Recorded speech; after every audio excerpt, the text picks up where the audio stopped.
In this lecture, we are discussing about the common GIT disorders and common medical condition involving the gastrointestinal tract. These would be of 6 different types: peptic ulcer and gastroesophageal reflux disease, which is abbreviated as GERD. The second problem is chemotherapy induced MSS. Third is diarrhea. Fourth is constipation. Fifth is irritable bowel syndrome, which is termed as IBS, and it is associated with usually nausea and gases. Sixth one is the inflammatory bowel diseases, which can be abbreviated as IBD, and it can be characterized by pain, irritation due to inflammation, and ulcerative colitis. With and without means sometimes there is constipation is observed in IBD people, and some people will experience diarrhea during inflammatory bowel diseases.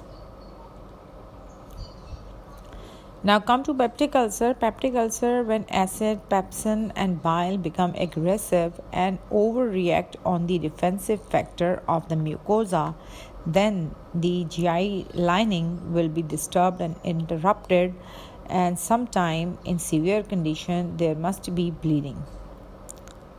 Peptic ulcer include GERD and peptic gastric ulcer and duodenal ulcer. The most common causes of these problems can be H. pylori infection, prolonged use of NSAIDs, stress-related gastric injury. The most common symptoms associated with peptic ulcer disease including in mild cases there is bloating, heartburn, nausea and vomiting, while in severe cases dark or black stool due to bleeding and vomiting, weight loss, severe pain can be experienced in severe cases. In the next slide, I have shown a picture which is explaining the gastric ulcer appearance in slide form. Now come to the treatment approaches for peptic ulcer diseases. Usually, the treatment approach can be divided into 2 classes. The first one related with the agents that reduce gastric acidity, and the second approach is the use of agents that promote mucosal defense mechanism.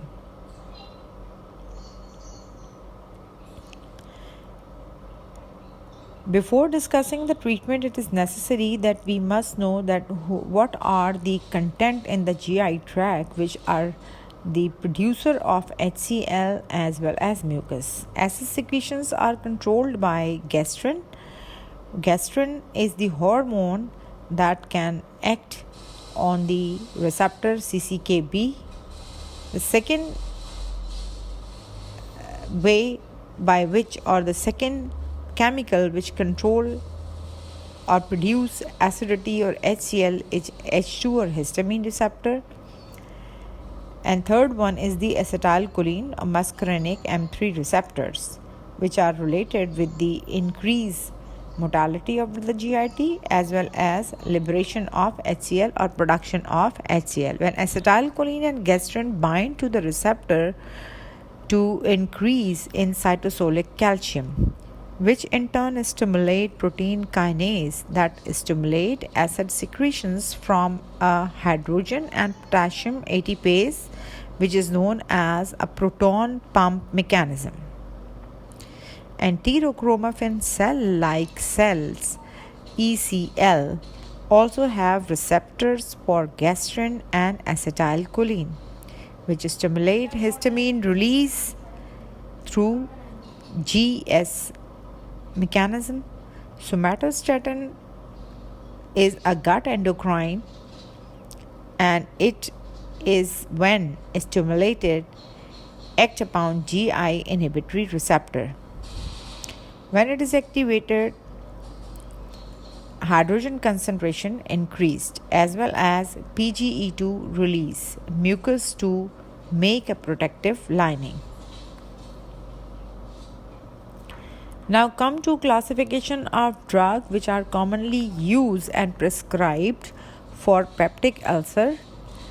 These are including antimicrobial, antihistamine, proton pump inhibitor, prostaglandins, antacid, mucosal protective agents.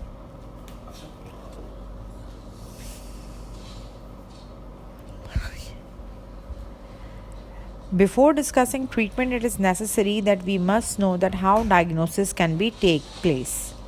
The diagnosis is based upon invasive and non-invasive tests.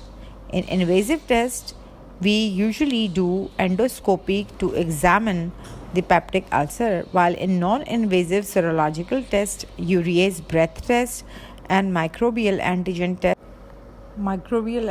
tests are performed. Now come to the treatment by acid reduction.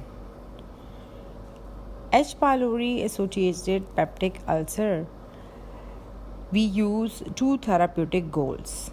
Effective regimen are combination of two antibiotic and a proton pump inhibitor. Proton pump inhibitor is the main cellular or molecular mechanism which is controlling acid production in the stomach. So once it is inhibited, we can control the production of HCl. The two methodologies and two regimen or combination medication including triplet therapy, which is a crude type of treatment, while nowadays and the most effective first line treatment is the quadruple therapy. In triplet therapy, which is comprising of 14 days treatment, a PPI, usually omeprazole 20 mg twice per day is given. Two antibiotics twice a day are also given in this therapeutic regimen. The first one is clarithromycin 500 mg and the second one is amoxicillin 1 gram twice daily.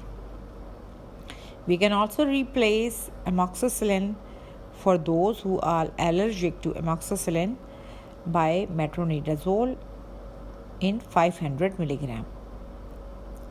In quadruple therapy, due to increasing treatment failure to rising clarithromycin resistance, this quadruple regimen is nowadays recommended as first-line therapeutic approach for the patient who likely have clarithromycin resistance due to prior exposure or to resistance in region with the high clarithromycin resistance. Two regimens currently are recommended. Each include a PPI twice daily with either bismuth subsalicylate, metronidazole and tetracycline 4 times per day for 14 days. It is the first regimen in quadruple therapy, while the second regimen in quadruple therapy will be including again a PPI twice per day, while the other medication including three different type of antibiotics. One is amoxicillin 1 gram, clarithromycin 500 mg and metronidazole 500 mg twice per day again for 14 days. After completion of antibiotic therapy, the PPI or proton pump inhibitor should be continued once daily for a total of 4 to 6 weeks to ensure complete ulcer healing. I hope this treatment procedure help you to understand that how the treatment could be done for peptic ulcer. The second treatment is for those ulcers which are associated with the prolonged use of NSAID. Usually NSAIDs are given to the patient of arthritis for the prolonged period of time, and these can cause ultimately ulcer. Ulcer caused by aspirin and other NSAIDs Either H2 antagonists or PPI provide rapid ulcer healing with discontinuation of NSAIDs. In those patients with NSAID-induced ulcer who required still a continuous intake of NSAID, treatment with a PPI more reliable and provide prompt ulcer healing once a day per dose. NSAID with PPI combo are also available nowadays. For example, Vimovo is the product which is containing naproxen and esomeprazole. So for NSAID associated ulcer, we can treat it for those patients who are using NSAID for the short period of time. So it is recommended for them to discontinue. Along with that, the treatment should be done either with H2 antagonists and PPI, while those patients who are going to use NSAID for the long-term treatment, and I have given you example of arthritis patient which needs NSAID for the prolonged period of time, and those patients we usually give a combination of NSAID plus PPIs, which can manage the condition in appropriate way. The third problem which is associated with the peptic ulcer is GERD, which is associated or which is characterized by heartburn. Gastroesophageal reflux disease occur when stomach acid repeatedly flows back into the tube connecting your mouth and stomach esophagus. This backwash acid reflux can irritate the lining of your esophagus. Many people experience acid reflux from time to time. Empiric treatment with PPI provide sustained symptomatic relief in 70 to 80 patients compared with 50 to 60 with H2 antagonists. Because of the recent cost reduction, PPI are used increasingly as first-line therapy for the patient with symptomatic GERD. Due to recent safety concern, however, initial empiric treatment with an H2 antagonist should be considered. Sustained acid suppression with twice daily PPI for at least 3 months is used to treat extraesophageal complication of the reflux disease. There are certain type of ulcer which are rebleeded or rebleeding peptic ulcer. It is a subtype of high-risk ulcer which can be reduced significantly by using or administering PPI for 3 to 5 days. Either a high-dose oral therapy, for example, omeprazole 40 mg orally twice per day, or as a continuous IV infusion. It is believed that an intragastric pH higher than 6 may enhance coagulation and platelet aggregation. The optimal dose of IV PPI needed to achieve and maintain this level of near complete acid inhibition is unknown. However, initial bolus administration of esomeprazole or pantoprazole 80 mg followed by constant infusion of about 8 mg per hour is commonly recommended for the treatment of rebleeded peptic ulcers. Along with the different ulcerative causes, most common ulcer cause is related with the stress, which is related with mucosal bleeding. The only PPI approved by USA Food and Drug Administration for this indication is an oral immediate release omeprazole formulation, which is administered by nasogastric tube twice daily on the first day, then once daily. Patients with nasoenteric tube PPI suspensions are preferred, but without nasoenteric